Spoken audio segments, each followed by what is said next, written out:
Let's bring in Doug Wead, presidential historian, former advisor to President George H.W. Bush, and Craig Shirley, Reagan biographer and presidential historian.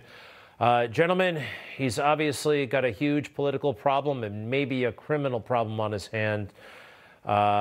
And now these two guys, senators, have come out against him. What do you think is going to happen next? Can he survive this thing? Doug, what do you think? Well, I think the media that loved him, he was their darling, has begun to abandon him, and they've got a break that there's this sexual scandal that helps cover up the unmerciful deaths, the thousands of people that died because he was such a bully over this nursing home COVID issue. It's not the first time we've seen corruption in the gubernatorial office. As Craig knows very well, many governors have been charged with crimes. 6 governors of the state of Illinois were charged with crimes, 3 of them convicted. So I think he's on his way out, and I'm anxious to hear Vice President Harris. I'm anxious. The first female vice president. Why are we not hearing from her? Yeah, I have not. I don't know. I don't know if she said anything or not. Well, let me ask you this, though. Let me think about this. You know, there were dozens of women who came out against Donald Trump. I didn't believe them, but they organized and they had press conferences, and Donald Trump was able to survive that. I did not believe them. The mantra from the left is believe all women.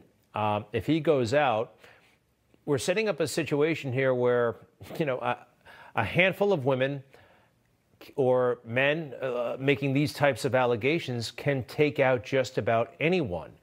I'm not sure if we want that, Doug. Or actually, if you don't mind, Craig. I'll let Doug go. I would just simply say is that we got to take it on a case-by-case basis. You can't just believe women or men carte blanche. You need evidence, you need proof, and that applies to both sides. That applies to both political parties. That applies to all philosophies.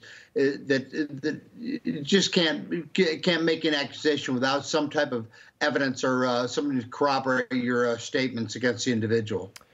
Gentlemen, last night's speech by Joe Biden, I thought it was one of the worst presidential performances I've ever seen. You guys are the historians, real quick. Doug, your thoughts?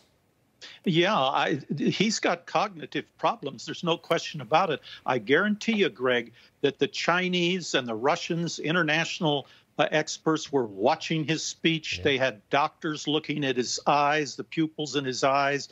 They had body language experts. Here's a man who couldn't remember where he was from or what office he was running for when he was a candidate, who forgot the name of his Secretary of Defense a few days ago. He avoids any press conference. He has to be kept, by those who love him, has to be kept away from the media.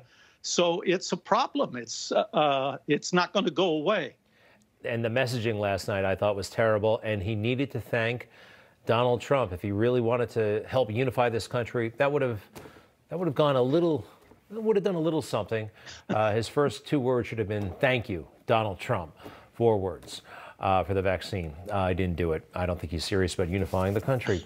We have to leave it there. Thank you very much, Craig Shirley and Doug Wead. To be continued, and we'll be right back. My friends are calling me all the time and writing me and saying, you've disappeared from television. We can't find you. We don't see you anymore.